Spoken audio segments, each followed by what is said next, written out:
একই দিনে রামিসার সাথে সাথে চট্টগ্রাম, মুন্সিগঞ্জ, ধামরাই, মিরপুর মানে অনেকগুলো জায়গায় একই দিনে এরকম ধর্ষণের পর হত্যা বা হত্যা চেষ্টার খবর পাওয়া যাচ্ছে। তার আগে শিশু ইরা হত্যাকাণ্ড মানে এটা তো নতুন কিছু দেখছেন। আপনি কি মনে করেন শিশু ধর্ষণ এর আগে হয় নাই? হয়েছে। বেছে বেছে কিছু ধিক্কার জানাই, বেছে বেছে কিছু, এটা বিপ্লবী হয়ে যায়।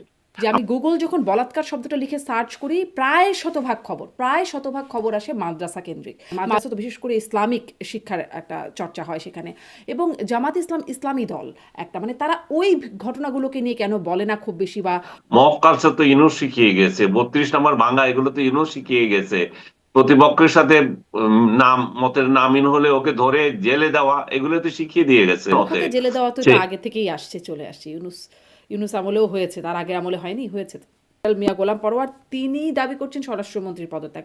ওদিকে আবার আওয়ামী লীগের অফিসিয়াল ফেসবুক পেজে দেখছি যে একটা ফটো কার্ড, সেখানেও মানে বলা হচ্ছে ফেইল স্বরাষ্ট্র।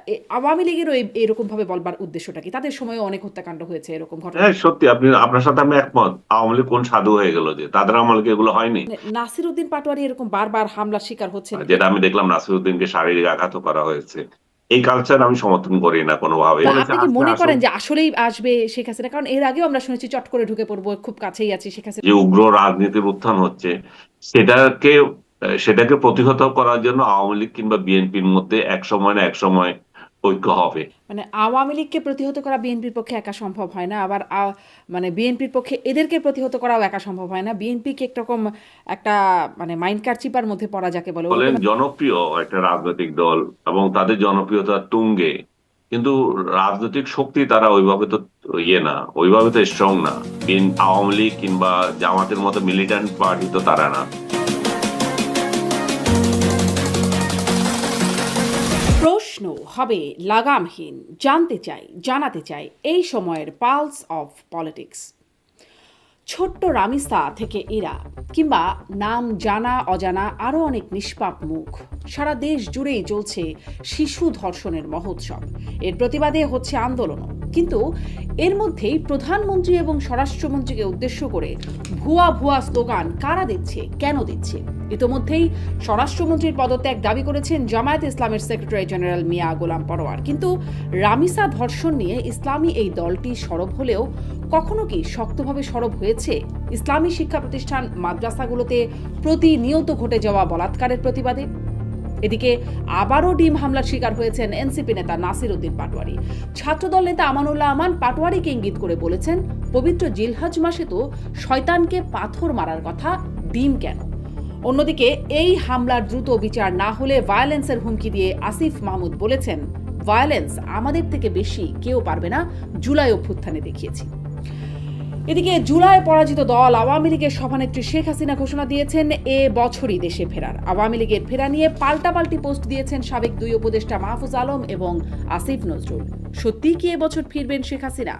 রাস্তার আন্দোলন, আওয়ামী লীগের ফেরা, বিরোধী দলের চাপ, ভায়োলেন্সের হুমকি, এত কিছু সামাল দিতে পারবে তো সরকার? এসব নিয়ে কথা বলতে স্বপ্নধারা নিবেদিত পালস অফ পলিটিক্সে আমার আজকের অতিথি সিনিয়র সাংবাদিক আনিস আলমগীর। জনাব আনিস আলমগীর, আপনাকে স্বাগত জানাচ্ছি পালস অফ পলিটিক্সে আমার আজকের আয়োজনে।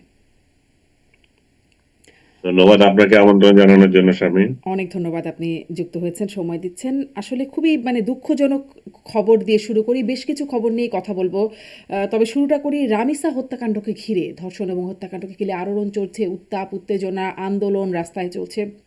এবং শুধু একই দিনে রামিসার সাথে সাথে চট্টগ্রাম, মুন্সিগঞ্জ, ধামরাই, মিরপুর মানে অনেকগুলো জায়গায় একই দিনে এরকম ধর্ষণের পর হত্যা বা হত্যা চেষ্টার খবর পাওয়া যাচ্ছে। তার আগে শিশু ইরা হত্যাকাণ্ড মানে আমি আসলে এই প্রশ্নটা করতে চাই যে আমাদের সমাজে কি কিছু হলো? মানে আপনি দীর্ঘদিন ধরে সাংবাদিকতা করেন, সংবাদ বিশ্লেষণ করেন, বিশেষ কিছু কি হলো যে এরকম হচ্ছে, এত ধর্ষণ মানে শিশু ধর্ষণ বিশেষ করে ঘটছে, নাকি সমাজটা এরকমই? আমি তো সমাজে এরকম দেখছি, এটা তো নতুন কিছু দেখছি না। আপনি কি মনে করেন শিশু ধর্ষণ এর আগে হয় নাই? হয়েছে। কিন্তু আমরা যে হারে এটার প্রতিবাদ করি, সিলেক্টিভ ওয়েতে যাই, সেটা হচ্ছে আসল ঘটনা। আপনি যদি ধরেন, এখন বলবো যে আপনি ইউনূস ছাড়া আর কিছু পান না। এই যে ইউনূস যে শাসন করলো, সেই শাসনে আপনি দেখেছেন কত নারী ধর্ষিত হয়েছে, কত ছাত্রলীগ করতো এই জন্য তার বউকে নিয়ে তুলে নিয়ে গেছে, আওয়ামী লীগ করতো সেই জন্য তার মেয়েকে তুলে নিয়ে গেছে। এই ঘটনাগুলোকে আমরা কোনো বিচার করেছি? আমরা সমাজকে ধিক্কার জানিয়েছি? তো আমরা বেছে বেছে কিছু ধিক্কার জানাই, বেছে বেছে কিছু এটা বিপ্লবী হয়ে যায়। আমরা শিশু মৃত্যু নিয়ে কিছু বলি না, আবার ধর্ষণ একটাকে পেয়েছি সেটাকে আবার রাজনীতিকরণ করে। আজকে খেয়াল করে দেখেন আপনি, ঢাকা শহরে, ঢাকার বাইরে, রাজশাহী, খুলনা, আরো কি অনেক জায়গায় ছাত্র শিবির এবং ওদের মহিলা শাখা অনেক জায়গায় মিছিল করেছে, ডেমনস্ট্রেশন করেছে এটার প্রতিবাদে। আমি এটাকে ওয়েলকাম করি, ডেমনস্ট্রেশন। কিন্তু এর ভেতরে যদি আমি ঢুকি তাহলে দেখি যে এখানে রাজনীতি আছে। কারণ এরা অন্য ঘটনাগুলিতে এভাবে করে না প্রতিবাদ। ওই যে 500 শিশু যে আজকে মরে গেল ডায়রি ইয়েতে, হামে। হামে, এবং এই যে ইউনূসের শাসনের এটা যে ব্যর্থতা, এটা বলার লোক নাই। এবং বরং এটা যখন আমরা বলছি তখন ট্যাগ দিচ্ছে যে এরা হামলিগ হয়ে গেছে, এরা দরদ দেখাচ্ছে, এরা আওয়ামী লীগ ফিরিয়ে আনতে চায়, এরা শেখ হাসিনাকে ফিরিয়ে আনতে চায়। সেই পুরনো পেঁচাল, যা কিছু হোক শেখ হাসিনাকে ফিরিয়ে আনতে চায়।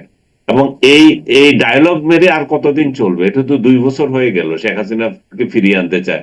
শেখ হাসিনা তো নিজেই ডিক্লার দিচ্ছে যে চলে আসবে। এখন এদের এত উদ্বিগ্ন হওয়ার কি আছে যে শেখ হাসিনাকে অন্যজন ফেরত আনবে? ফেরত আনার মতো তাহলে কাজগুলো কেন করবেন? ফেরত আনার মতো ঘটনাগুলো কেন করেছেন 2 বছর ধরে? তাহলে এই এই যে কথাগুলো বলবেন, বলবেন যে এখন বিতর্কে চলে যাচ্ছে। আমাদের একটা মহামারী আকারে দেখা দিয়েছে শিশু নির্যাতন না শুধু, মেয়ে শিশু নির্যাতন নয় শুধু, ছেলে শিশু নির্যাতনও। মাদ্রাসাগুলোতে যে ছেলে শিশু নির্যাতন হচ্ছে সেটা বহু রিপোর্ট হচ্ছে, আনিসুল আহমেদ, কিন্তু মেয়ে এইখানে শিশু আমি একটা প্রশ্ন নির্যাতনের করি। হার। এই যে মাদ্রাসাগুলোতে ছেলে শিশু বলাৎকারের খবর আপনি বলছেন, আমি আসলে এই গুগল করে, এটা আমি আগেও একদিন কথা বলছিলাম, যে আমি গুগল যখন বলাৎকার শব্দটা লিখে সার্চ করি, প্রায় শতভাগ খবর আসে মাদ্রাসা কেন্দ্রিক। মাদ্রাসার শিক্ষক, মাদ্রাসার শিশু বলাৎকারের শিকার, মানে এই খবরগুলো আসে। ফলে মানে আপনি যে বলছিলেন না সিলেক্টিভ, আমি এই জন্য প্রশ্নটা করতে চাই যে ধরেন সেটি একটা, মানে মাদ্রাসা তো বিশেষ করে ইসলামিক শিক্ষার একটা চর্চা হয় সেখানে, এবং জামাত ইসলাম ইসলামী দল একটা, মানে তারা ওই ঘটনাগুলোকে নিয়ে কেন বলে না খুব বেশি, বা ওই ঘটনাগুলোকে টার্গেট করে কারেকশনের চেষ্টা কেন করে না, বা করে কি? আমি খুব একটা করতে দেখিনি। আমি মনে করি যে ইসলামিক দলগুলো এগুলো কথা বলা উচিত, মাদ্রাসাতে কথা বলা উচিত, মসজিদে কথা বলা উচিত। মসজিদে যে খুতবা দেয় সেই সময়ে ছেলে শিশু মেয়ে শিশু নির্যাতন নিয়ে কথা বলা উচিত। আমি প্রাপ্তবয়স্কদের ব্যক্তিগত সম্পর্ক নিয়ে খুব মাথা ঘামাই না। এটা যে আমাদের সোসাইটিতে আবার একটা রোগ রোগ হচ্ছে, অমুকের বউ তমুকের সাথে প্রেম করছে কেন? করছে, তার ইচ্ছে হচ্ছে করছে। কিন্তু এই যে শিশু, অবোধ শিশুগুলো যারা সেক্স সম্পর্কে কিছুই জানে না, যাদের অপ্রাপ্তবয়স্ক, তাদেরকে তুমি নির্যাতন করছো, সে ব্যাপারে তুমি কিছু বলো না। তো তুমি যখন এগুলো নিয়ে কথা বলো না, বাকিগুলো তো তোমার খারিজ হয়ে যায়। এবং সেটাই বলছি যে মাদ্রাসার ছেলেগুলো নিয়ে কেন কথা বলে না, কারণ তারা গরিবের ছেলে মেয়ে, গরিবের গরিব ঘরের ছেলে। তাদের কি হবে? তারা ওইখান থেকে বের হয়ে আবার কোথায় যাবে, কোথায় শিক্ষা নেবে? তাদের একটা বড় ধরনের একটাই, ওইখানে তো শিক্ষা অনেকটা, অনেক সময় ফ্রি শিক্ষা পায়, খাদ্য পায়। ওই তার মা বাবা এটা নিয়ে কিছু বলতেও পারে না। তো আমাদের হুজুরদের তো এগুলো নিয়ে বলা উচিত, শিশু নির্যাতন নিয়ে। ওনারা ওনারা যদি এটা এটা যদি এই এই কালচার যদি ওনারা পরিবর্তন করতে পারেন, ওনাদেরকে তো মানুষ ভালো বলবে, তাই না? এবং আমি সাংবাদিক, সাংবাদিক হিসেবে যদি আমি চুরি করি, এটা তো শোভা পায় না। আর উনি হুজুর মানে হচ্ছে, ওনারা কি, ওনারা ইসলামের একজন খাদেম। ওনারা যদি এমন কিছু করেন তাহলে সেটা কিন্তু ইয়ের বিরুদ্ধে যায়, ধর্মের বিরুদ্ধে যায়। এটা এই যে মাদ্রাসা শিক্ষাগুলোতে বা শিশু বলাৎকার নিয়ে, আমি যে শুধু বাংলাদেশে আছে এই কালচারটা না, বিদেশেও কিন্তু আছে। আমি একবার ওই ইউএসএ গেলাম 2004 সালে। আমি দেখলাম সেখানে পাদ্রীদের বিরুদ্ধে শিশু নির্যাতনের হেডলাইন 7 দিন ধরে। তো তাহলে সব ধর্মেতেই আছে এই ধরনের অপকর্ম। কিংবা ইন্ডিয়াতে যান, সেখানেও শিশুদের নির্যাতন হচ্ছে এইভাবে ধর্মীয় প্রতিষ্ঠানে। আমাদের এখানেও ধর্মীয় প্রতিষ্ঠানে হচ্ছে, কিন্তু ধর্মের লোকগুলো এগুলো করা ঠিক না। তা অধর্মের লোকগুলোরও করা ঠিক না, কিন্তু ধর্মের লোকগুলো আগে আসতে হবে আগে সবাইকে। কারণ আপনি তো ধর্মজ্ঞান দেন না। আপনি যখন ধর্মজ্ঞান দেন তখন অন্যরা কিভাবে ইয়ে করবেন? তো মেয়ে শিশুদের নির্যাতনের যে বিষয়টা, সেটা আমাদের আলোচনায় দীর্ঘদিন থেকে আছে। এবং এটা রামিসার সঙ্গে যেটা হলো, এটা তো অমানবিক। একটা মেয়েকে ধর্ষণ করা হলো, তারপর তাকে মৃত্যুর কোলেও ঠেলে দিল। আমরা এভিডেন্স লুকিয়ে ফেলার যে ঘটনাগুলো আমরা দেখছি, দিনের পর দিন একই ঘটনা ঘটছে, এবং যুবতী মেয়েদেরকেও এ ধরনের ধর্ষণের উপর মেরে ফেলছে। আমি বহুদিন থেকে বলছিলাম যে এটা কি আমরা, যেহেতু মানে সর্বোচ্চ সাজা দিয়ে রেখেছি মৃত্যুদণ্ড এই সমস্ত অপরাধের জন্য, যেটা পৃথিবীর অনেক দেশে নাই, সেটার জন্য হচ্ছে কিনা এটা আপনারা দেখেন। আরেকটা হচ্ছে বিচারের দীর্ঘসূত্রিতা হচ্ছে। বিচারগুলো 90 দিনের মধ্যে করে ফেলার কথা, কিন্তু হয় না।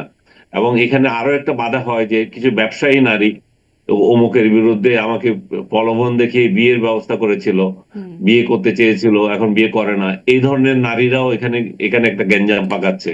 কারণ তাদের কেস এই শিশুদের কেস থেকে অনেক বেশি, এবং পুলিশ ওদের কেস নিয়ে বড় ইন্টারেস্টেড এই এই এই সমস্ত শিশুদের মামলা থেকে। এবং গরিব লোকজন অনেক মানে অসহায় লোকজনই তো বেশিরভাগই ধর্ষিত হয়, তাদেরই ছেলে মেয়েদের বেশি বেশি এই ধরনের অবহেলার শিকার হয় বা এই ধরনের নির্যাতনের শিকার হয়। তো ওরা আবার আইন আদালতে এগুলো কিন্তু নড়তেও পারে না। এটাও আরেকটা আরেকটা ঘটনা, বিচার না পাওয়ার ক্ষেত্রে। জি, নিশ্চয়ই জনাব আনিস আলমগীর, মানে সব শ্রেণীর মানুষের মধ্যে এগুলো হয়, কেউ কেউ মুখ ফুটে বলতেও পারে না বা বলেও না, মানে বিষয়গুলো এরকম। কিন্তু এখন আরেকটা বিষয় দেখা যাচ্ছে, বিশেষ করে সামাজিক যোগাযোগ মাধ্যমে খুব সয়লাব হয়ে গেছে বিষয়টি, যে এই ধরনের শিশু ধর্ষণের ক্ষেত্রে শরিয়া আইন জারির একটা দাবি উঠেছে। আপনি কি মনে করেন যে এটি আসলে স্বয়ংক্রিয়ভাবে উঠছে, নাকি এটা কেউ উঠানো হচ্ছে, বা আপনার মত কি এই শরিয়া আইন জারির প্রসঙ্গে? শরিয়া আইন তো আমি মোটেও সমর্থন করি না। বাংলাদেশে কেন শরিয়া আইনের ইয়ে হবে? শরিয়া আইনের পালন করতে গেলে এদের সবার আগে তো কল্লা যাবে এদের বেশি, কারণ এরাই তো এগুলাতে করে, যারা শরিয়া আইন নিয়ে কথা বলতেছে, বড় বড় ইনফ্লুয়েন্সার যারা এগুলো শরিয়া আইনের কথা বলছে, ওরাই তো অনাচার করছে, ওদের অনাচারই তো মিডিয়াতে বেশি আসে। সো শরিয়া আইন আমি মনে করি না যে বাংলাদেশের জন্য এখন প্রযোজ্য। যে আইন আছে সেই আইনই প্রয়োগ করুক, সেখানেই তো সেই আইনটাই তো ঠিক মতো প্রয়োগ হচ্ছে না। শরিয়া আইন তো পরের ব্যাপার। শরিয়া আইন কি, এটা প্রকাশ্যে কাটা মারা, এই তো। তো এইটা তো কোনো, আপনি একদিক দিয়ে মানব মানব মানবাধিকার চাইবেন, বিশ্বের সেরা মানবাধিকার রাষ্ট্র হবেন, আরেক দিক দিয়ে প্রকাশ্যে এই ধরনের কাটাকাটি করবেন, তো দুইটাই তো সাংঘর্ষিক। স্বরাষ্ট্রমন্ত্রীও এই বিষয়টা এভাবেই অনেকটা নাকচ করেছেন, এবং দেখা যাচ্ছে স্বরাষ্ট্রমন্ত্রী গেছেন, প্রধানমন্ত্রী গেছেন রামি স্যার বাসায়, তার বাবার সাথে কথা বলেছেন। রামি স্যার বাবা খুবই মানে প্রধানমন্ত্রীর তার সাথে দেখা করাতে খুবই স্বস্তি, বা খুবই একটা খুবই ইতিবাচক একটা তিনি একটা ফিল দিচ্ছেন, বলছেন ইতিবাচকভাবে বিষয়টি। কিন্তু তিনি যখন যাচ্ছেন তখন দেখা যাচ্ছে যে, বা তারা যখন যাচ্ছেন তখন দেখা যাচ্ছে স্লোগান উঠছে ভুয়া ভুয়া, স্বরাষ্ট্রমন্ত্রীকে উদ্দেশ্য করে বা প্রধানমন্ত্রীকে উদ্দেশ্য করে। কি মনে হয় এটি কেন হচ্ছে? মানে বিচারিক প্রক্রিয়া তো অন্তত রামিসার ক্ষেত্রে যেটা দেখা যাচ্ছে, বিচারিক প্রক্রিয়ার সাথে সাথে শুরু হয়ে গেছে, কিন্তু কেন মানে এত দ্রুত ভুয়া ভুয়া স্লোগান উঠছে? কি মনে হয়, বা কারা তুলছে? ওইটাই আমি বলছিলাম, আমি ওইটাই বলছিলাম যে সিলেক্টিভ হওয়া এবং রাজনীতি করা, এখানে রাজনীতি হচ্ছে। এখানে যে রামিসের ব্যাপারে সরকার কিংবা পুলিশ প্রশাসন কেউ গাফেলতি করেছে এখনো পর্যন্ত তো কেউ আমরা কোনো রিপোর্ট দেখিনি। হুম, হুম। বরং যত তড়িৎ এটা পারে সেই ব্যবস্থা, মানে এবং মেন ভিকটিমকেও ধরে ফেলেছে। ভিকটিম পালিয়ে গিয়েছিল, তাকে ধরছে, তার স্ত্রীকে ধরেছে। তো সরকার আর কি করবে? সরকার এখন ওদেরকে ধরে নিয়ে প্রকাশ্যে ফাঁসি দেওয়াটা কি চাচ্ছে? তো সেটা তো দেশের আইনে নাই, কিভাবে দেবে? সো আমি মনে করি যে এইটা এক ধরনের অসভ্যতা, যেখানে প্রধানমন্ত্রী গিয়েছেন, স্বরাষ্ট্রমন্ত্রী গিয়েছেন, তারা সমবেদনা জানাতে গিয়েছেন, তারা এমন কোনো কাজ তো করেনি যে আপনি ভুয়া ভুয়া বলবেন ওইখানে। এইটাই হচ্ছে রাজনীতি, এটাই বলছে। আজকেও আমি দেখলাম, আজকে মানে শুক্রবারও আমি দেখলাম যে সেখানে মিরপুরে বিরাট মিছিল, এবং এদের এদের এদের বিএনপিকে উদ্দেশ্য করে, সরকারকে উদ্দেশ্য করে। কি কারণে মিছিল আমি তো এটা জানি না। আপনি আপনি যদি সত্যিকার অর্থে মানবদরদী হন, শিশু নির্যাতন চান, তাহলে যে 500 শিশুর ব্যাপারে আপনি কেন নীরব? 500 শিশু হত্যা যখন হয়েছে, শিশুকে যখন আহ, আহ, বিনা ইয়েতে হচ্ছে, এবং এই সরকারকে আপনি দায়ী করেন, এই সরকারও তো এটার সাথে আছে, তাদের আমলও মরতেছে। ইউনুস এটা মেইন কালপ্রিট, ঠিকই আছে, কিন্তু এই সরকারও তো আছে। কই এটা নিয়ে তো কোনো মিছিল করেন নাই, এটা নিয়ে তো কোনো আপনাদের ট্রু শব্দ নাই। কেন নাই? কারণ ইউনুস এটার সাথে জড়িত, আপনারা খুব ভালো করে জানেন। এবং ইউনুস আপনাদেরকে এই সমস্ত অপরাজনীতি করানোর জন্য স্পেস দিয়েছে। 5ই আগস্টের পরে বাংলাদেশটাকে একটা জঙ্গি রাষ্ট্র করা, বাংলাদেশটাকে একটা মুক্তিযুদ্ধ মুছে দেওয়া, বঙ্গবন্ধুকে মুছে দেওয়া, স্বাধীনতাকে মুছে দেওয়া, প্রতিপক্ষকে হামলা করা, লুট করা, এবং এই যে ধর্ষণ করা, এগুলো তো ইউনূস শিখিয়ে গিয়েছে। মব কালচার তো ইউনূস শিখিয়ে গেছে, 32 নম্বর ভাঙা এগুলো তো ইউনূস শিখিয়ে গেছে। প্রতিপক্ষের সাথে নাম মতের নামিন হলে ওকে ধরে জেলে দেওয়া, এগুলো তো শিখিয়ে দিয়ে গেছে। তো আপনারা সেই সেই সেই শিখানোতে প্রতিপক্ষকে জেলে দেওয়া তো সে এটা আগে থেকেই আসছে, চলে আসছে। ইউনুস ইউনুস আমলেও হয়েছে, তার আগে আমলে হয়নি? হয়েছে তো।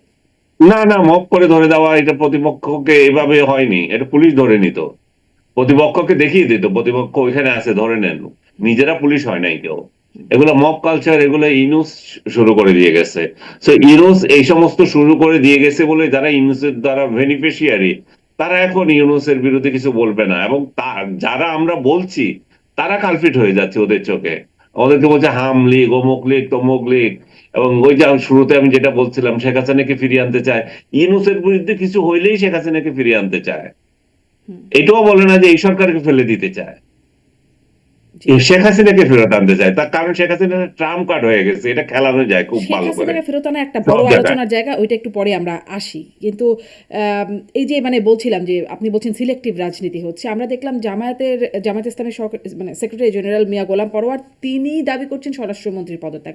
ওদিকে আবার আওয়ামী লীগের অফিসিয়াল ফেসবুক পেজে দেখছি যে একটা ফটো কার্ড, সেখানেও মানে বলা হচ্ছে ফেইল, স্বরাষ্ট্রমন্ত্রী প্রধানমন্ত্রীর ছবি তাদের দিয়ে বলা হচ্ছে তারা ফেইল্ড এই রামিসা হত্যাকাণ্ডের ঘটনায়। মানে এখানে আবার আওয়ামী লীগও যেমনটি বলছে, জামাতের কথাও তেমনটি মনে হচ্ছে। মানে কি মনে হচ্ছে, এটা কি শুধুমাত্র বিরোধিতার জন্য বিরোধিতা, বা আওয়ামী লীগেরও এরকমভাবে বলবার উদ্দেশ্যটা কি? তাদের সময়ও অনেক হত্যাকাণ্ড হয়েছে, এরকম ঘটনা তো ঘটেছে। এই ঘটনা তো শুধু এখন ঘটছে তেমনটা না। হ্যাঁ সত্যি, আপনার সাথে আমি একমত। আওয়ামী লীগ কোন সাধু হয়ে গেল যে তাদের আমলে কি এগুলো হয়নি? সামাজিক অবক্ষয় তো হচ্ছেই, সবসময় এটা জারিই আছে। সেই আমলে হয়েছে, এই আমলে হয়েছে, ইউনূসের আমলে হয়েছে। ইউনূসের আমলে এগুলোকে অবাধে হইতে দিয়েছে, অন্য আমলে সরকার এটা অ্যাক্ট করছে, পার্থক্য এটাই। এই আমলের পার্থক্য হচ্ছে যে সরকার সেখানে গেছে, সরকার প্রধান সেখানে গেছে, স্বরাষ্ট্রমন্ত্রী গেছে একজনের বাড়িতে। ইউনূসের আমলে সেটা হয় না, ইউনূস সেটা চুপ করেছিল, ইউনূস বরং আর আসিয়া হইতে হত্যাকাণ্ডে দিয়েছে। যেমন ওই সময় খুব দ্রুত বিচারের দিকে গেছে, ইউনুস আমলেই তো সেটি হয়েছে। হ্যাঁ ও হয়েছে, দ্রুত বিচার হয়েছে, কিন্তু কই সেটা সাজা কোথায় গেল? আসিয়ার আমলে তো গিয়েছে সেখানে, মানে সবাই উড়ে গিয়েছিল, জানাজা অংশ নিয়েছিল, রেজাল্ট কি হলো? রেজাল্ট তো হয়নি। আপনি দেখেন, আমি শুরুতে যেটা বলতেছি, এরা গরিব শ্রেণীর লোক, এরা বিচার পায় না। এবং এই গরিব শ্রেণীর লোকদের উপর নির্যাতন করা সহজ হয়। আপনি বড় লোকদের ওই রকম বহু নির্যাতন হচ্ছে বা হচ্ছে সেটা আপনি জানেনও না। হ্যাঁ, কিন্তু এই গরিবদের নির্যাতন গুলো আরো বাইরেও আসে। হ্যাঁ, জানেন না মানে তখন তাদের সাজা অন্যভাবে হয়, তারা যেভাবে যেভাবে নিক। তো আমার মনে হচ্ছে যে এটা যেটা আমি শুরুতে বলছিলাম, এটা এটা নিয়ে রাজনীতি হচ্ছে বেশি, এখনো হচ্ছে রাজনীতি। এবং এটা রাজনীতি বন্ধ করা উচিত, এবং সিলেক্টিভ না হয়ে আমাদের প্রত্যেকটা ইস্যুতে আমাদের কথা বলা উচিত। এটা যে শুধু, এবং এই যে হাম হাম নিয়ে যেটা হচ্ছে, আওয়ামী লীগ শুধু হাম নিয়ে কথা বলবে সেটাও না, আওয়ামী লীগ অন্যগুলো নিয়ে বলবে। আওয়ামী লীগ কি কারণে ইয়েকে, প্রধানমন্ত্রীকে কিংবা স্বরাষ্ট্রমন্ত্রীকে এখানে ব্যর্থ বলবে, আমার মাথায় আসে না। কি কারণে ব্যর্থ হবে? তারা তো গিয়েছে, তারা তো করছে, তারা তাদের দায়িত্ব পালন করছে। এবং জামাত যদি এটা করে থাকে সেটা তো কমপ্লিট রাজনীতি। এবং তাদের বুঝতে হবে যে স্বরাষ্ট্রমন্ত্রীর সঙ্গে তারা পারছে না, এক স্বরাষ্ট্রমন্ত্রী তাদের বড় চক্ষুশূল হয়ে গেছে। হুম। এখন একটু এটা আর একটা প্রসঙ্গে একটু আসি। যেটি দেখলাম যে নাসির উদ্দিন পাটোয়ারি তিনি আবারও ডিম হামলার শিকার হয়েছেন। আবারও তাকে ডিম নিক্ষেপ করা হয়েছে। বিচারের দাবিতে থানার সামনে গিয়ে বসেছিলেন, সেখানে স্লোগান হয়েছে। মানে নাসির উদ্দিন পাটোয়ারি এরকম বারবার হামলার শিকার হচ্ছেন, এই বিষয়ে আপনি মানে কি বলবেন? এবং দেখলাম যে ছাত্র দলের একজন নেতা আমানুল আমান তিনি বলছেন জিলহজ মাসে শয়তানের উপর পাথর মারার কথা, সেখানে ডিম মারা হয়েছে। মানে একরকম নাসিরুদ্দিন পাটোয়ারিকে ইঙ্গিত করেই বললেন। আপনি কিভাবে দেখছেন বিষয়টা? না, ডিম তো একটা ক্ষোভ প্রকাশের একটা ভাষা, স্বাভাবিক এবং ইন্টারন্যাশনালি স্বীকৃত ভাষা। এটা যে বাংলাদেশে হচ্ছে তা তো না। কিন্তু ঢিল মারাটা ভালো না আর কি, বা শারীরিক আঘাত করা, যেটা আমি দেখলাম নাসিরউদ্দিনকে শারীরিক আঘাতও করা হয়েছে। এই কালচার আমি সমর্থন করি না কোনোভাবেই।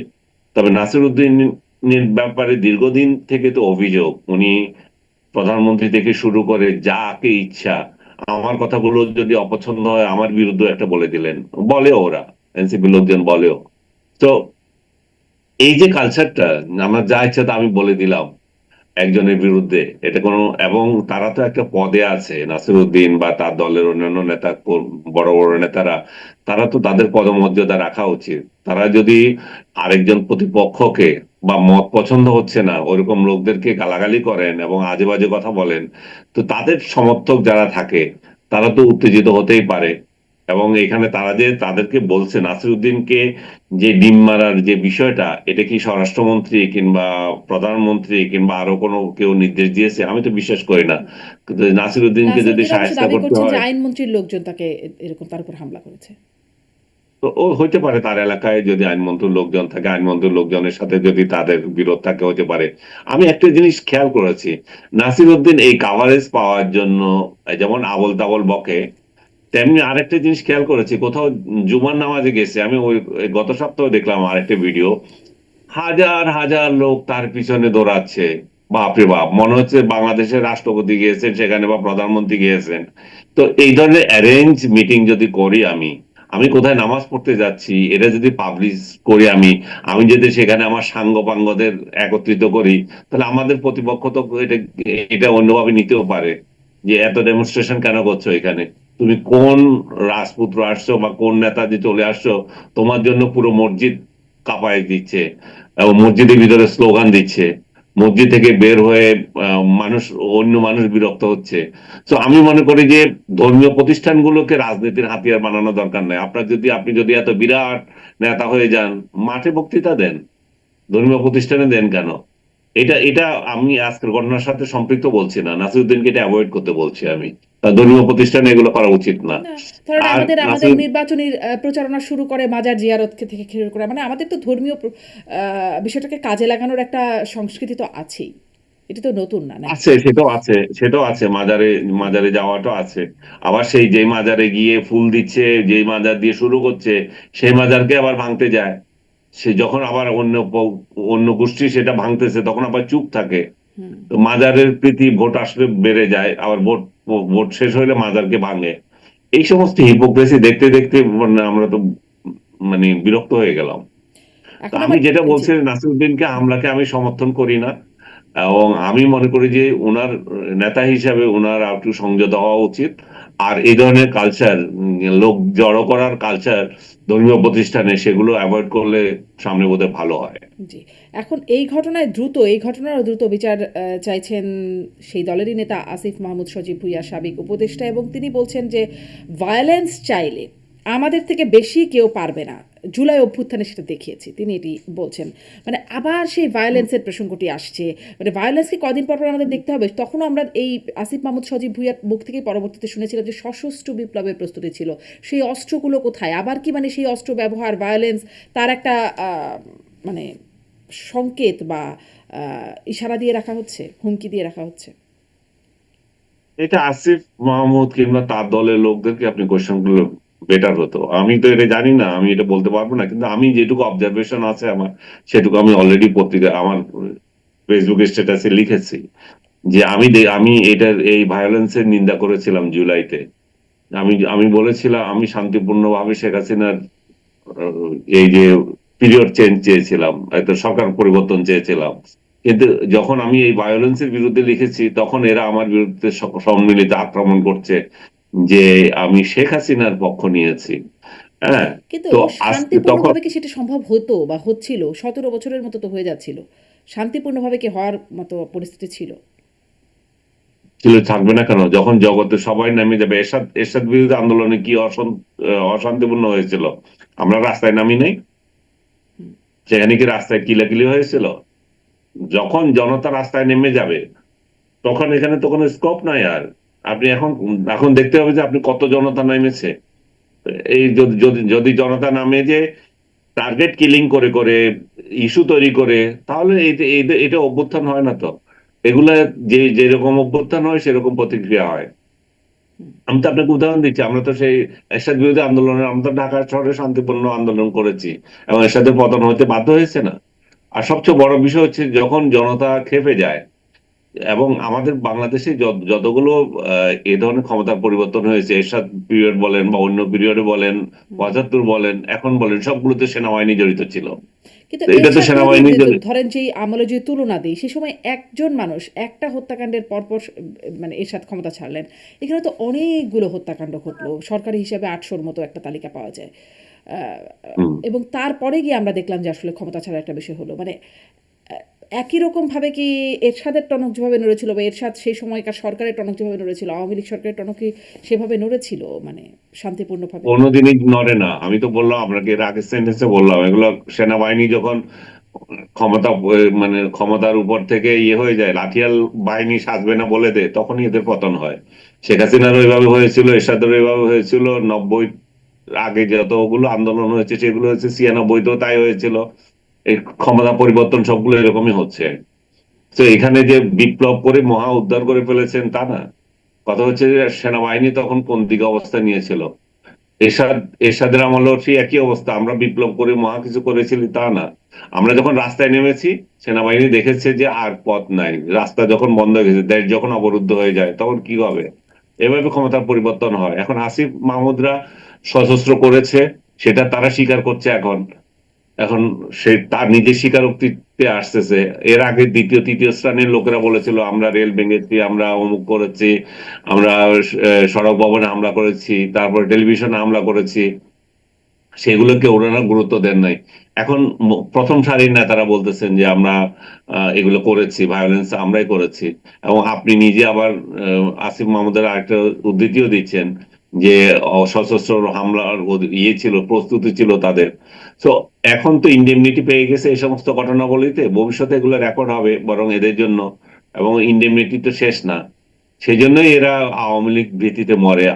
এই যে রাজনীতি এই যে ৫ আগস্টে যেটা ঘটলো, সেটা তো শান্তিপূর্ণভাবে হতে পারতো। এই রাজনৈতিক দল যারা যারা বিতাড়িত হলো, তারা যদি আবার আবার যদি তাদের মধ্যে যারা কালপ্রিট ছিল তাদেরকে বাদ দিয়ে যদি রাজনীতি করার সুযোগ হতো, তাহলে এরশাদ যেমন ক্ষমতায় হারানোর পর ৩য় নম্বর দল হয়েছিল, আওয়ামী লীগও হয়তো ৩য় নম্বর দল হতো। কিন্তু আওয়ামী লীগকে তো সেই সুযোগটাই দেওয়া হয়নি।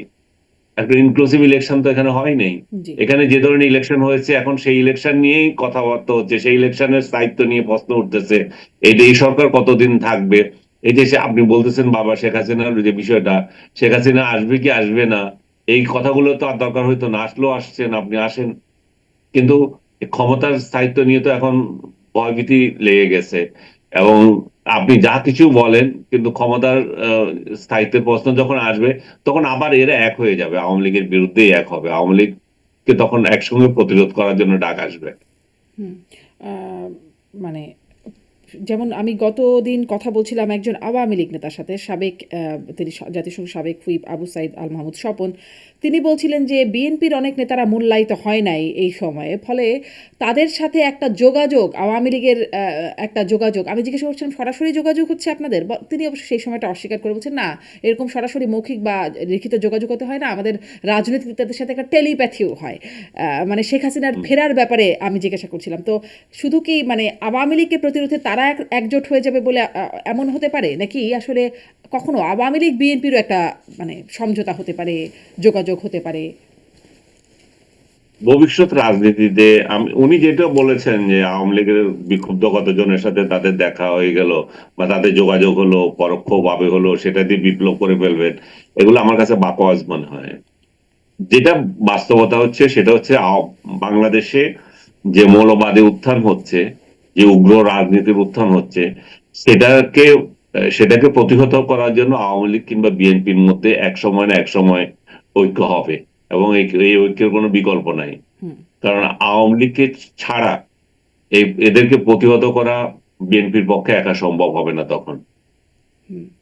মানে আওয়ামী লীগকে প্রতিহত করা বিএনপির পক্ষে একা সম্ভব হয় না, আবার মানে বিএনপির পক্ষে এদেরকে প্রতিহত করাও একা সম্ভব হয় না। বিএনপিকে একরকম একটা মানে মাইন্ড কারচিপার মধ্যে পড়া যাকে বলে, ওরকম একটা অবস্থায় পড়ে থাকে। বিএনপি তো শক্তির দিক থেকে যদি আপনি বলেন জনপ্রিয় একটা রাজনৈতিক দল, এবং তাদের জনপ্রিয়তা তুঙ্গে, কিন্তু রাজনৈতিক শক্তি তারা ওইভাবে তো ইয়ে না, ওইভাবে তো স্ট্রং না। আওয়ামী লীগ কিংবা জামাতের মতো মিলিট্যান্ট পার্টি তো তারা না। সেই জন্যই তাদের এই স্ট্রাগল করতে হবে। তাদের জনসমর্থন আছে, তারা ফেয়ার ইলেকশন হলে তারা ভোটে জিতে যায় অনেক জায়গায়। কিন্তু এই এই যে রাস্তার মারামারি যেটা, সেটাতে তারা জামাত এবং আওয়ামী লীগের মতো দক্ষ না। এই প্রশ্নটা একটু পরে করি যে চাপ সামলাতে পারবে কিনা, এত রকম চাপ যে সৃষ্টি হচ্ছে সেটি সামলানোর মতো দক্ষতা দিয়ে কতটুকু রাখে সেটি সে প্রশ্নটা পরে করি। কিন্তু এই প্রশ্নটা একটু করতে চাই যে এই যে শেখ হাসিনা ফিরবেন বলছেন, শেখ হাসিনা ফিরবেন এ বছরই ফিরবেন তিনি ঘোষণা দিচ্ছেন, পরিস্থিতি কি সেরকম আপনার মনে হয় এবছর? কারণ অনেকগুলো বাস্তবতা তো মানে আমরা জানি যে মৃত্যুদণ্ড, নিষেধাজ্ঞা এই বিষয়গুলো আছে বা রাজনৈতিক বাস্তবতা, পরিস্থিতি আছে শেখ হাসিনার ফেরার? আমি শেখ হাসিনা ফেরার কোনো পরিবেশ এখানে দেখি না, প্রয়োজনও দেখি না। মানে বাংলাদেশের মানুষ এখনো শেখ হাসিনার জন্য অস্থির হয়ে তাকে খুঁজছে, সেরকম পরিস্থিতি এখনো তৈরি হয়নি। সরকার মাত্র ক্ষমতা এসেছে 3 মাস। এই 3 মাস একটা হানিমুন পিরিয়ডও তো শেষ হয় নাই। আমরা তো ইউনুসকে 6 মাস দেওয়ার পরে দেখছি জাহান্নাম চালাচ্ছে, এবং ইউনুস প্রথম দিন থেকে জাহান্নাম চালিয়ে গিয়েছিল, জাহান্নামের শাসন দেখিয়েছিল। সেই ক্ষেত্রে এখানে তো একটা স্থিতিশীলতার প্রশ্ন আসছে। বিএনপি এখন একটা স্থিতিশীল দেশ চাওয়ার, মানে যাতে থাকে সেই চেষ্টা করে যাচ্ছে, এবং এই স্থিতিশীলতা কামনা করার স্বার্থে তারা ইউনূসের গং যারা আছে, যারা জামাত এবং এনসিপি যে সমস্ত আস্ফালন দেখাচ্ছে, সেই জায়গায় তাদের বিরুদ্ধে তো কোনো অ্যাকশনও নিচ্ছে না, এবং ইউনূসের অপকর্মের জন্য কোনো সাজার যে আদালতে যত চ্যালেঞ্জ হচ্ছে সেগুলো নিচ্ছে না। তো তারা তো চাচ্ছে যে কোনো রকম ভাবে দেশটা স্থিতিশীল হোক। বিএনপি তো এটা চাচ্ছে। বিএনপি রাজনৈতিক সংঘাত যেতে চায় আমার তো মনে হয় না। আর বিএনপি যখন রাজনৈতিক সংঘাতে যাচ্ছে না, বিএনপি যখন আওয়ামী লীগের উপর স্ট্রিম রোলার চালাচ্ছে না, তো সেই ক্ষেত্রে এমন কি পরিবেশ তৈরি হয়েছে যে বাংলাদেশে এখন মানুষ একযোগে শেখ হাসিনাকে চাচ্ছে। কারণ মানুষ তো কয়দিন আগে মাত্র ইলেকশন যাওয়ার পর মাত্র একটু হাঁপ ছেড়ে নিঃশ্বাস নিচ্ছে। এখন এখন কি কারণে চাইবে আমি জানি না। তারা কোন কোন ইয়ে থেকে, মানে কোন চিন্তায় তাদের মনে হচ্ছে যে শেখ হাসিনা এই বছরেই ক্ষমতায় চলে বা এই দেশে চলে আসবে। আপনি কি মনে এবং করেন, বিএনপি তো বা বলেছে আপনি কি আসলে মনে করেন আসুন। যে আসলেই আসবে শেখ হাসিনা? কারণ এর আগেও আমরা শুনেছি চট করে ঢুকে পড়বো, খুব কাছেই আছি, শেখ হাসিনার ফোন আলাপের মাধ্যমে শুনেছি। মানে আসলেই কি এরকম, নাকি এটা একটা রকমের মানে চাঙ্গা করার জন্য বলা বা কথার কথা বলা? আপনার কাছে কি মনে হয়, তিনি কি আসলে মিন করছেন যে তিনি এবছরই দেশে ফিরবেন? আপনার কি মনে হয়? আমি তো বললাম পরিস্থিতি এমন না যে উনি উনি আসবেন, সেরকম পরিস্থিতি বাংলাদেশে বিরাজ করছে না। তো যখন বাংলাদেশে এই পরিস্থিতি বিরাজ করছেন না, উনি উনি যদি বলেন যে আমি আমি চলে আসব, তাহলে উনি উনি কোন ভরসায় আসবেন সেটা আমি জানি না, এবং সেটা তার রাজনৈতিক দলের নেতাকর্মীরা জানে। সেই ব্যাপারে আমার কোনো অভিমত নাই এখানে। বাট আমি মনে করি যে ওনার ধৈর্য ধরা উচিত। একজন নাগরিক হিসেবে আমি যেটা ওনাকে পরামর্শ দেব, সেটা হচ্ছে ওনার ধৈর্য ধরা উচিত। এবং ওনার নেতাকর্মীরা এখনো জেলে আছে, বারবার সরকারকে হুমকি দেওয়া এই এবং সম্পর্ক খারাপ করা, এটাগুলো জরুরি না। উনি জানেন এই মুহূর্তে বাংলাদেশে কি চলছে। বাংলাদেশ একটা দুর্যোগ কাল পেরিয়ে এখন একটা স্থিতিশীলতার দিকে যাচ্ছে। এখন যদি অস্থিতিশীল কিছু হয়, সেই জন্য শুধু যে বর্তমানে যারা ক্ষমতার বাইরে আছে তারা দায়ী থাকবেন তা না, শেখ হাসিনাকেও দায়ী করা হবে, এবং সেক্ষেত্রে তার নেতাকর্মীদের প্রতি স্ট্রিমরোল চালানো হবে। আমি মনে করি যে সবকিছু সময় বলে দেয়, ওনার একটু ধৈর্য ধরা উচিত। ওনার বরং এখন বেশি মনোযোগ দেওয়া উচিত তার দলের আহ, দল সংগঠিত করার ব্যাপারে। দল দল সংগঠিত করা, দলের নেতৃত্ব চেঞ্জ করা, এই সমস্ত বিষয়গুলো যদি উনি গুরুত্ব দেন, তাহলে সময় আসবে। সে সময় উনি অবশ্যই দেশে আসতে পারেন। উনি যদি নিজের দেশে আসতে চান, ওনাকে কে বাধা দেবে? সরকারও তো বাধা দিচ্ছে না, কিংবা বিরোধী দলও তো বলছে না আপনি আসতে পারবেন না। মানে তার উনি ৮০ আসবেন, বছর তবে বয়স, আমি কতদিনই আসবো। বা ধৈর্য আমি ধরবেন?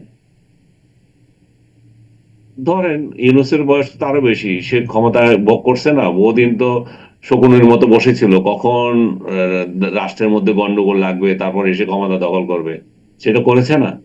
এখন উনি তো, শেখ হাসিনা তো এক্সপিরিয়েন্সড লোক।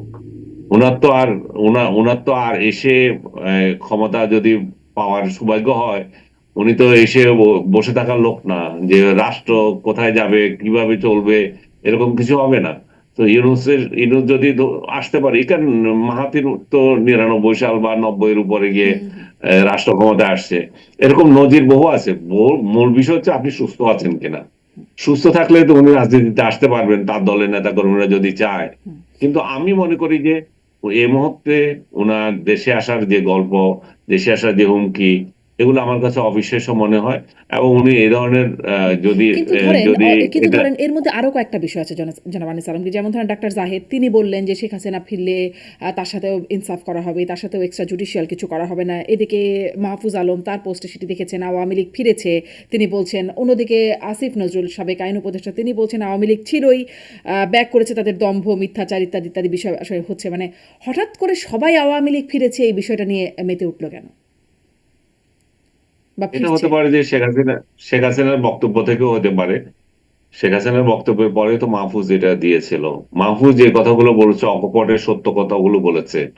যদিও এখানে শেখ হাসিনা ফিরবে যেরকম পয়েন্ট গুলো দিয়েছে কেন ফিরবে, এবং প্রত্যেকটা পয়েন্টই ভ্যালিড ছিল। শুধু এটা যোগ করতে পারতো আমি বঙ্গবন্ধু ছবি বঙ্গভবন থেকে নামিয়ে ফেলেছি, এবং আমরা আরো আরো আম, ওই ইয়েতে ক্ষমতায় থাকাকালীন মন্ত্রিসভা থাকাকালীন নিজেরা এটা নিয়ে চুপ করেছিলাম, কোনোদিন টু শব্দ করিনি। এগুলো যোগ করলে আরো ভালো হতো।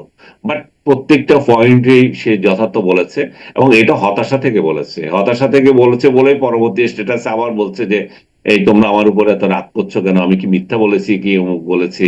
এবং সেই ক্ষেত্রে যারা শেখ হাসিনাকে ফিরিয়ে আনতে চায় ইনিয়ে বিনিয়ে তাদেরকে প্রতিহত করার ডাক দিয়েছেন। তো এইটা ভাগ্য ভালো আমরা একটা দিন বলতে পারি যে সে অন্তত ডিলিট করে দেয় নাই বা হাইড করে দেয় নাই, ওটা রেখেছিল যেটা আগে করতো। কোনো একটা কথা বললে যখন একটু উল্টাপাল্টা গালি খাইতো অন্য তরফ থেকে, তখন এটা হাইড করে দিত। তো বাস্তবতার দিক থেকে তার কথাগুলো ঠিকই আছে যে বাংলাদেশে তো আওয়ামী লীগ প্রতিষ্ঠিত হওয়ার কথা ছিল না। ক্ষমতা থেকে যারা গদিচ্যুত হয়েছে, যারা 17 বছরে এমন এটা কি বলবো কর্তৃত্ববাদী শাসন করে গিয়েছে, অনেককে অখুশি করেছে, বিরোধী দলের মত কে দমন করেছে, কথা বলার স্বাধীনতা দেয় নাই। এই যে মৌলবাদী গোষ্ঠী যে খুব ক্ষিপ্ত, সেই ক্ষিপ্ততার তো কারণ আছে, তারা অবদমিত ছিল। এখন তারা সেই একই স্টাইলে আওয়ামী লীগকে অবদমন করছে। এই যে অবদমন, এই অবদমন যে বিস্ফোরণ হয়, তারা এটা ভাবছে না যে আমাদেরকে যেভাবে আওয়ামী লীগ অবদমনের করে রেখেছিল এবং বিস্ফোরিত হয়ে আওয়ামী লীগ ক্ষমতাচ্যুত হয়েছিল, আমরাও ঠিক এদেরকে যে অবদমন করছি তার তার প্রতিফলন আমরাও পেয়ে যাব, এবং এটা এটা এটা ন্যাচারালি ঘটবে। সো সার্বিকভাবে মাহফুজ যে কথাগুলো বলেছিল সেটা যেমন সত্য, এবং এই সত্যর মধ্যে এটাও সত্য লুকায়িত ছিল যে কাজগুলো তারা করেছে। ইসলাম, ইয়ে মাজার ভাঙা, তারপরে বঙ্গবন্ধুকে অপমান করা, মুক্তিযুদ্ধকে অপমান করা, 24 দিয়ে 71কে ঢেকে দেওয়া, সবগুলো পয়েন্টই ঠিক আছে, এবং 32 নম্বর ভাঙা। তারপরে যে যে কথাটা থাকে সেটা হচ্ছে যে আওয়ামী লীগ তার ক্ষমতায় আসতেছে কেন, কারণ হচ্ছে যে আওয়ামী লীগ তো ন্যাচারাল, তারা যদি ইনক্লুসিভ সোসাইটির কথা চিন্তা করত, তারা যদি একটা ইনক্লুসিভ রাজনীতির কথা চিন্তা করত, রাষ্ট্রটাকে তার পথে এগিয়ে দিয়ে যেত, আমরা যেটা আশা করেছিলাম ইউনূসের কাছে, সেটা তো হয় নাই। সেটা হয় নাই বলে আওয়ামী লীগের আশার ক্ষেত্র তৈরি হয়েছে। আওয়ামী লীগ তো এখানে আসলেই তো এখানে আজকে আওয়ামী লীগ নিয়ে যত কথা হচ্ছে, আওয়ামী লীগ যত প্রাসঙ্গিক হয়ে উঠেছে, এগুলো তো ইউনূসের দুঃশাসনের কারণে হয়েছে, ইউনূসের অপশাসনের কারণে হয়েছে, মব সংস্কৃতির কারণে হয়েছে, যেটা আশকারার যেটা কারণে আপনি হয়েছে। বলছেন যে মাহফুজ আলম যথার্থই লিখেছে, কিন্তু আবার অন্যদিকে হ্যাঁ, সাবেক আইন উপদেষ্টা আসিফ নজরুল যেটি লিখছেন তিনি বলছেন আওয়ামী লীগ ছিলই, ব্যাক করেছে তাদের দম্ভ মিথ্যাচার আর মানুষকে বিভ্রান্ত করার দুঃসাহস। তো কি হয়েছে? আওয়ামী লীগের দম্ভ কোন কালে ছিল না? আগেও ছিল, এখনো ছিল, সবসময় ছিল। এটা নতুন কিছু না, উনি এমন মহা জ্ঞান কিছু দিয়ে যান নাই। এখন এখানে যা বলেছে মাহফুজ সেটাই সত্য। আপনি বলছিলেন একটু আগে যে জামাতে ইসলাম মানে তারা এই যে এই মানে সিলেক্টিভ রাজনীতি করছে, রামিসা হত্যাকাণ্ড নিয়ে কথা বলছে, কিন্তু হামে 500 শিশু মারা গেল তাদেরকে নিয়ে কেন কথা বলছে না? এই যে উপদেষ্টারা কথা তো বলছেন, আসিফ নজরুল কথা বলছেন, মাহফুজ আলম কথা বলছেন, কিন্তু মানে তাদের যে সময়ের হামের মৃত্যু সেই বিষয়টা তারা বলছেন না। বা ধরেন যেটা নিয়ে আপনারা অনেক সমালোচনা করছেন, অর্থনীতিবিদদের সমালোচনা করছেন, বাণিজ্য চুক্তি, সেটি নিয়ে তো তারা বলছেন না। মানে হুম। কি মনে হয় এটি এটি মানে এখানে ওই একই জায়গা, হ্যাঁ। ওই একই জায়গা। ইউনূস ইউনূস আব্বা হুজুর, ওর বিরুদ্ধে যায় কথা, যতগুলো দায় দায়িত্ব গুলো তো ওদের আব্বা হুজুরের ঘাড়ে যাবে। এখন সেটা কিভাবে সমালোচনা করবে? তারা ওই এক জায়গায় আটকে আছে। তারা যদি চোখ মানে খুলে যদি সমালোচনার জায়গায় সমালোচনা করতো, তারা যদি সিলেক্টিভ না হতো, তারা যদি দেশের কল্যাণ চায়, তারা যদি মনে করে যে এই যে এই দেশটাকে আমরা সম্মিলিতভাবে এগিয়ে নিতে হবে, এই দেশটাকে টুকরো টুকরো করে আমাদের কোনো লাভ নাই, তাহলে তারা এটা নিয়ে কথা বলতো। তারা এটা নিয়ে কথা বলে না, এই জন্যই যে সে অপকর্মের দায় তা ওদের ঘাড়ে আছে। ওরাই তো এগুলো করেছিল। ইউনূস তো একা না। ইউনূসের সহযোগী কারা? এই আসিফ নজরুল বলেন, এই আসিফ বলেন, যা আদার্স যেগুলো আছে, এই মাহফুজ বলেন, এরা কি দায় দায়িত্ব এড়াতে পারবে? তো ওরা কার সমালোচনা করবে? নিজের গায়ে কি নিজে থুতু দেবে ওরা? এখন মানে সেই প্রশ্নটা একটু ফিরে আসি যে ধরেন এই যে আহ, শেখ হাসিনা ফেরার একটা চাপ বা হুমকি যদি বলি, অন্যদিকে পদত্যাগের কথা বলছেন মানে জামাত ইসলাম স্বরাষ্ট্রমন্ত্রীকে এই রামিসা হত্যাকাণ্ডের ঘটনাকে ঘিরে রাস্তায় আন্দোলন শুরু হয়েছে। মানে এতগুলো চাপ সামলাতে পারবে সরকার? আমি কোনো চাপ দেখছি না। এগুলো সিম্বল। আপনি ক্ষমতায় থাকলে আপনার বিরুদ্ধে কিছু লোক তো কথা বলবে। আপনি একটা দেশের প্রধান বিরোধী দল বা প্রধান দলকে আপনি ক্ষমতার বাইরে রেখেছেন, যারা টু শব্দ করতে পারছে না, তাদের হাজার হাজার নেতাকর্মী জেলে পড়ে আছে, তারা একটা মিছিল করলে তাদেরকে ধরে ধরে নিয়ে জেলে দিচ্ছেন। তো এত যে অবদমন আপনি করছেন, তার প্রতিক্রিয়া তো একটু একটু হবে, সেই চাপ তো আপনাকে নিতেই হবে। আবার আপনার আপনার ক্ষমতায় যেতে পারেনি আরেকটা রাজনৈতিক দল, তারা বড় সংখ্যক ইয়ে পেয়েছে, এটা কি বলে, সংসদ সদস্য পদ পেয়েছে। তারা তো তার নিজেরা যে একটা বড় রাজনৈতিক দল সেটা দেখানোর জন্য কিছু তো করবেই। তারা তো জাতীয় পার্টির মতো এই যে গৃহপালিত বিরোধী দল হিসাবে তাহলে পরিচিত হয়ে যাবে। কারণ এটা তো সবাই জানে, আমরা আর মাহমুদের ইলেকশন ইলেকশন হয়েছে, আমরা ভাগাভাগি করে নিয়েছি, আমরা আন্ডার টেবিল ডিল করেছি। তো এটা আপনি যখন রাজপথে কিছু নিয়ে বলবেন না, তখন তো এটা নিয়ে সমালোচনা হবে। সমালোচনা যেটা হচ্ছে সেটা হচ্ছে সিলেক্টিভ কেন করছো? রাজপথে যদি আন্দোলন করতে হয় তাহলে ভালোভাবেই করো, সব ইস্যু নিয়ে করো, সরকারের ব্যর্থতা নিয়ে করো। এই ব্যর্থতাগুলো যদি করা, এগুলো যদি আহ প্রতিবাদ করা হয়, সরকারেরও উপকার হয়, দেশেরও উপকার হয়। সরকারও চলতে পারে যে আমরা কোন জায়গায় ভুল করছি। কিন্তু সিলেক্টিভ যদি ইয়ে হয়, ইস্যু হয়, তাহলে তো সরকার বুঝতে পারবে না আসলে কোন জায়গায় ভুল করছে তারা এবং কোন পথে যাওয়া উচিত তাদের। তারা তো বুঝতেছে এগুলো হচ্ছে হিংসা বা কথার মানে প্রতিহিংসা বশত করছে বা দেখানোর জন্য করছে। হুম। কিন্তু মানে আপনি বলছেন যে এই চাপগুলো আসলে সরকারের গায়ে লাগবে না, সেই রকম শক্ত অবস্থানে থাকতে পারবে। আপনি এর আগে বলেছিলেন যেমন সেনাবাহিনী মানে সরে গেলেই সরকারের অবস্থা খারাপ হয়ে যায়, যেটা এরশাদের কথা বললেন, বা আপনি 5ই আগস্টে শেখ হাসিনার কথা বললেন। মানে এই জামাত ইসলাম তো বলছে আরও একটা গণ অভ্যুত্থানের কথা। আহ, সরকার তার মানে যেখান থেকে সাপোর্ট পাওয়ার কথা পাবে তো সময় মতো? গণ অভ্যুত্থান কি এদের ছেলে খেলা? 2 দিন পর পরই হবে। গণ অভ্যুত্থান যদি হয় সেটা জামাত করবে। জামাত যদি করবে সেটা সামনে যদি যেটা অপেক্ষা করছে সেটা হচ্ছে গৃহযুদ্ধ, গণ অভ্যুত্থান না। কারণ আপনি একটা একটা প্রধান রাজনৈতিক দলের নেতা কর্মীদেরকে অবদমন করে আপনি গণ মানে কি গণ অভ্যুত্থান ঘটাবেন, এটা এমনি এমনি থাকবে? গণ অভ্যুত্থান বাংলাদেশের ইতিহাস তো বলে না 10-15 বছরের আগে আগে হয়েছে কখনো। বাংলাদেশে গণ অভ্যুত্থান এত সহজে আর হচ্ছে না। যেটা হবে, যেটা হওয়ার সম্ভাবনা দেখা দিয়েছে, আমাদের রাজনৈতিক চরিত্র, রাজনৈতিক সিদ্ধান্ত যদি আমরা পরিবর্তন না করি, সেটা হবে গৃহযুদ্ধ। দেশ গৃহযুদ্ধের দিকে যাচ্ছে, গণ অভ্যুত্থানের দিকে যাচ্ছে না। জি, অনেক ধন্যবাদ জানাব আনিস আলমগীর। মানে আসলে দেশ কোন দিকে যায় আর সেখান থেকে কোনো দিকে ইতিবাচক দিকে ফেরানো যায় কিনা সামনে, সেটি নিশ্চয়ই দেখবার বিষয়। অনেক ধন্যবাদ যুক্ত হয়ে সময় দিয়েছেন।